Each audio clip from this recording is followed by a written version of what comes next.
Community అనే పదం ఏ Latin పదం నుండి ఉద్భవించింది? కమ్యూనిస్. Answer is కమ్యూనిస్. కమ్యూనిటీ అనే పదం కమ్యూనిస్ అనే లాటిన్ పదం నుండి లాటిన్ భాషలో కమ్యూనిస్ అనగా అర్థం ఏమిటి? ఉమ్మడి మరియు కలిసి జీవించడం. లాటిన్ భాషలో కమ్యూనిస్ అనగా ఉమ్మడి మరియు కలిసి జీవించడం. సముదాయాన్ని ఒక సామాజిక జీవన వ్యవస్థగా పేర్కొన్నది ఎవరు? మక్ఐవర్ మరియు పేజ్. సముదాయాన్ని లోతుగా అధ్యయనం చేసి గెమిన్షాఫ్ట్ అని పేర్కొన్న సామాజిక శాస్త్రవేత్త ఎవరు? Ferdinand Tony's. సముదాయాన్ని లోతుగా అధ్యయనం చేసి గెమిన్షాఫ్ట్ అని పేర్కొన్న సామాజిక శాస్త్రవేత్త ఫెర్డినాండ్ టోనీస్. సముదాయం మానవుల స్థిర నివాసాలను సూచిస్తుందని పేర్కొన్నది ఎవరు? మక్ఐవర్ మరియు పేజ్. మనుషుల మధ్య సామాన్య ఆసక్తులే సముదాయ భావనకు అర్థం అని తెలిపినది ఎవరు? Melvin Webber. మెల్విన్ వెబ్బరు మనుషుల మధ్య సామాన్య ఆసక్తులే సముదాయ భావనకు అర్థం అని తెలిపింది మెల్విన్ వెబ్బర్. మెల్విన్ వెబ్బరు మనుషుల మధ్య సామాన్య ఆసక్తులే సముదాయ భావనకు అర్థం అని తెలిపినాడు. ఒక భౌగోళిక ప్రాంతం ఉండి పరస్పరం మేము అనే భావన కలిగి ఉండే జన సమూహమే సముదాయం అని అన్నది ఎవరు? బోగార్డస్. బోగార్డస్ ఒకే భౌగోళిక ప్రాంతం ఉండి పరస్పరం వీ ఫీలింగ్ అంటే మేము అనే భావన కలిగి ఉండే జన సమూహమే సముదాయం అని తెలిపింది బోగార్డస్. పరస్పర సామాజిక జీవనాన్ని కొనసాగిస్తూ ఉమ్మడి భౌగోళికతను కలిగి ఉండేదే సముదాయం అని చెప్పినది కింగ్స్లే డేవిస్. పరస్పర సామాజిక జీవనాన్ని కొనసాగిస్తూ ఉమ్మడి భౌగోళికతను కలిగి ఉండేదే సముదాయం అని చెప్పినది కింగ్స్లే డేవిస్. ఒకే స్థానికతను కలిగి ఉండే సమూహమే సముదాయం అని తెలిపిన శాస్త్రవేత్తలు అక్బర్న్, నిమ్కాఫ్. ఒకే స్థానికతను కలిగి ఉండే సమూహమే సముదాయం అని తెలిపిన శాస్త్రవేత్తలు ఎవరు? అక్బర్న్ మరియు నిమ్కాఫ్. క్రింది వాటిలో సముదాయ మూలకం కానిది ఏది? Answer is తాత్కాలికత. స్థానికత, మా సముదాయం అనే భావన, సహజత్వం అనేది సముదాయంలో మూలకం. సముదాయాలను వేటి ఆధారంగా వివిధ రూపాలు లేదా రకాలుగా విభజించారు? సముదాయాల యొక్క లక్షణాలు. సముదాయాలను వేటి ఆధారంగా వివిధ రూపాలు లేదా రకాలుగా విభజించారు? సముదాయాల యొక్క నివాసం లేదా స్థానికత ఆధారంగా సముదాయాలు ఎన్ని రకాలుగా వర్గీకరించబడ్డాయి? 3 రకాలుగా. రూరల్, అర్బన్, ట్రైబల్ అని 3 రకాలుగా వర్గీకరించారు. నివాసం మరియు స్థానికత ఆధారంగా సముదాయాలు 3 రకాలుగా వర్గీకరించబడ్డాయి. నివాస స్థల ఆధారిత సముదాయం ఏది? గ్రామీణ సముదాయం, పట్టణ సముదాయం, గిరిజన సముదాయం. ఆన్సర్ ఈస్ డి పైవన్నీ. వృత్తుల ఆధారంగా వర్గీకరించిన సముదాయాలలో ఏగా పేర్కొన్నది? వ్యవసాయ సముదాయం. వృత్తుల ఆధారంగా వర్గీకరించిన సముదాయాలలో ఫస్ట్ ఏది? వ్యవసాయ ఆదాయం. వృత్తుల ఆధారంగా ఇవ్వబడిన వర్గీకరణలో బి సముదాయం ఏది? చేనేత సముదాయం. ఏ వచ్చేసి వ్యవసాయ సముదాయం, బి వచ్చి చేనేత సముదాయం. వృత్తుల ఆధారంగా ఇవ్వబడిన వర్గీకరణలో సి సముదాయం ఏది? వ్యాపార సముదాయం. వృత్తుల ఆధారంగా సి వర్గీకరణకు చెందినది వ్యాపార సముదాయం. సముదాయంలో సభ్యులు ఒకరిపై ఒకరు ఆధారపడుతూ పరస్పర ధర్మాలు జరుపుకుంటూ జీవించే విధానాన్ని ఏమంటారు? వ్యవస్థీకృతమైన జీవనం. సముదాయం. ఆదాయం ఆధారంగా సముదాయాలను ఎగువ క్లాసు, మిడిల్ క్లాస్ మరియు ఏ కమ్యూనిటీలుగా వర్గీకరించారు? Lower class community. ఎగువ upper class, middle class, lower class community. జానపద సముదాయాలు అనే భావనను మొదటగా తెలిపిన సామాజిక శాస్త్రవేత్త రాబర్ట్ రెడ్ఫీల్డ్. జానపద సముదాయాలని మొదట భావనను తెలిపిన శాస్త్రవేత్త రాబర్ట్ రెడ్ఫీల్డ్. సముదాయం నందలి ప్రజలు ఒకరిపై ఒకరు ఆధారపడి ఉండటాన్ని ఏమంటారు? ఇంటర్డిపెండెన్సీ. ప్రతి సముదాయం నందు నివసించే ప్రజల మధ్య ఎటువంటి సంస్కృతి ఉంటుంది? ఉమ్మడి సంస్కృతి. సముదాయం అనే భావనకు చట్టబద్ధ గుర్తింపు లేదా హోదాకు సంబంధించి సరైనది. చట్టబద్ధ గుర్తింపు కానీ హోదా కానీ ఉండదు. సముదాయం అనే భావనకు చట్టబద్ధంగా కానీ ఒక హోదా అనేది ఏమీ ఉండదు. సముదాయం మరియు కమ్యూనిటీ సెంటిమెంట్ అనే భావనకు పునాదుల వంటివి ఏవి? లొకాలిటీ మరియు కమ్యూనిటీ సెంటిమెంట్. సముదాయం మరియు కమ్యూనిటీ సెంటిమెంట్ అనే భావనకు పునాదులు లొకాలిటీ మరియు కమ్యూనిటీ సెంటిమెంట్. గ్రామీణ సముదాయాలలో ప్రజల మధ్య ఎటువంటి సంబంధాల ఆధిపత్యం కనిపిస్తుంది? ప్రాథమిక సంబంధాలు. గ్రామీణ సముదాయాలలో ప్రజల మధ్య ఎటువంటి సంబంధాల ఆధిపత్యం కనిపిస్తుంది? ప్రాథమిక సంబంధాలు.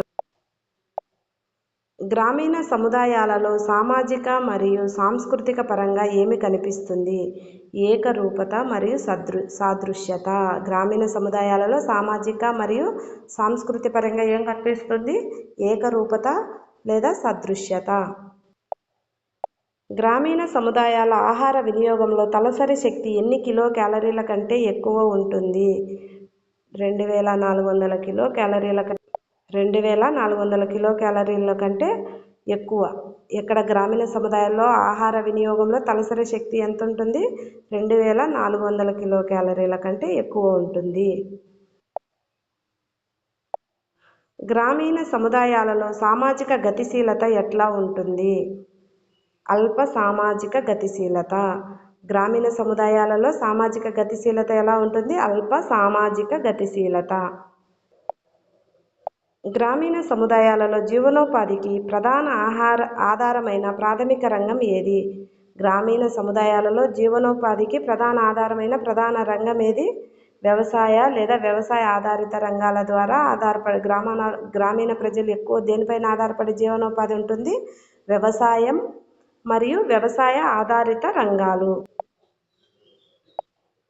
గ్రామీణ ప్రాంతాల్లో సామాజిక స్థరీకరణ దేని ఆధారంగా ఉంటుంది? కులరూప సామాజిక స్థరీకరణ. గ్రామీణ ప్రాంతాల్లో సామాజిక స్థరీకరణ దేని ఆధారంగా ఉంటుంది? కులరూప సామాజిక స్థరీకరణ. గ్రామీణ సముదాయాలలో ఎటువంటి కుటుంబాలు సాంప్రదాయకంగా కనిపిస్తాయి?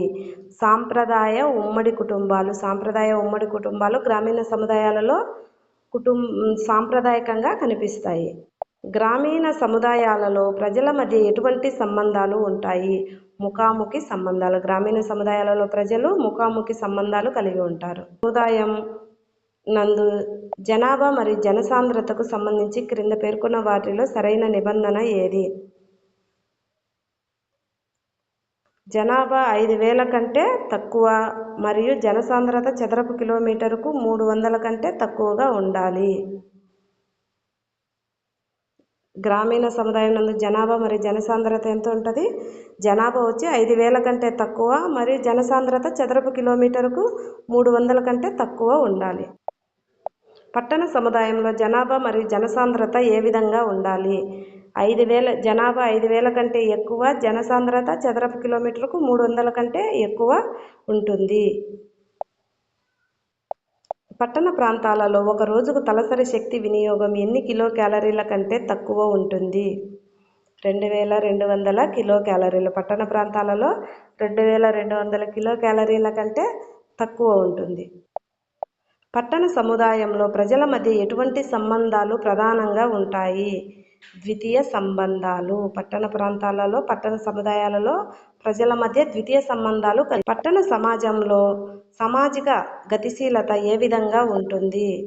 పట్టణ సమాజంలో సామాజిక గతిశీలత ఏ విధంగా ఉంటుంది? అధిక సామాజిక గతిశీలత ఉంటుంది. అధిక సామాజిక గతిశీలత. పట్టణాలలో సామాజిక స్థరీకరణ ప్రధానంగా దేనిపై ఆధారపడి ఉంటుంది? వర్గ మరియు ఆదాయం ఆధారంగా ఉంటుంది. పట్టణాలలో సామాజిక స్థిరీకరణ ప్రధానంగా దేనిపై ఆధారపడి ఉంటుంది? వర్గ లేదా ఆదాయం ఆధారంగా ఉంటుంది. పట్టణాలలో సామాజిక, సాంస్కృతిక మరియు ఆర్థిక పరంగా ఏమి కనిపిస్తుంది? వైవిధ్యత. పట్టణాలలో సామాజికంగా, సాంస్కృతికంగా కానీ మరియు ఆర్థిక పరంగా వైవిధ్యత అనేది కనపడుతుంది. పట్టణాలలో ఎటువంటి కుటుంబాలు అధికంగా కనిపిస్తాయి? కేంద్రక మరియు నూతన స్థానిక కుటుంబాలు. పట్టణాలలో ఎటువంటి కుటుంబాలు అధికంగా కనిపిస్తాయి? కేంద్రక మరియు నూతన స్థానిక కుటుంబాలు. పట్టణ సముదాయం నందు సభ్యుల మధ్య పరిచయం ఉండకపోవడాన్ని ఇంగ్లీష్లో ఏమంటారు? అన్నోనమిటీ. పట్టణ సముదాయంలో పరస్పర ఆధారం ఏ విధంగా ఉంటుంది? తక్కువగా ఉంటుంది. గిరిజన సముదాయాలు భౌగోళికంగా ఎక్కడ కనిపిస్తాయి? ఏకాంతంగా మరియు అరణ్య ప్రాంతాలలో. గిరిజన సముదాయాలు తమ సంభాషణకు ఏమి కలిగి ఉంటారు? ప్రత్యేకమైన భాష, మాండలికము. గిరిజన సముదాయాలు తన సంభాషణకు ఏం కలిగి ఉంటారంటే ప్రత్యేకమైన భాష, వాళ్ళ లాంగ్వేజ్ వేరుగా ఉంటుంది, లేదా మాండలికము. సామాజిక మరియు సాంస్కృతిక పరంగా గిరిజన సముదాయాలు ఎటువంటి స్వభావం కలిగి ఉంటారు? సంపూర్ణ ఏకరూపత. పరిమాణం పరంగా గిరిజన సముదాయాలు ఏ విధంగా ఉంటాయి? పరిమాణం పరంగా గిరిజన సముదాయాలు ఏ విధంగా ఉంటాయి? అతి చిన్న పరిమాణంలో గిరిజన సముదాయాలు ఉంటాయి. గిరిజన సమాజంలో సామాజిక గతిశీలతకు సంబంధించి సరైనది ఏది? అవకాశం ఉండదు. చాలా ఎక్కువ అవకాశం ఉంటుంది. పట్టణాల కంటే వేగంగా ఉంటుంది, నిరంతరం మారుతూ ఉంటుంది. సామాజిక గతిశీలత అనేది వాళ్ళ దగ్గర తక్కువ, అసలు ఉండదు, అవకాశమే ఉండదు. గిరిజనులు జీవనోపాధి కోసం ఏ వ్యవసాయం లేదా వేటిపై ఆధారపడతారు? పోడు లేదా జూమ్ వ్యవసాయం లేదా అటవీ ఉత్పత్తులు. గిరిజనులు జీవనోపాధి కోసం ఏ వ్యవసాయము? పోడు వ్యవసాయం లేదా జూమ్ వ్యవసాయం లేదా అటవీ ఉత్పత్తులపైన గిరిజన సముదాయంలో సామాజిక స్థిరీకరణ దేని ఆధారంగా ఉంటుంది? గోత్రం ఆధారంగా.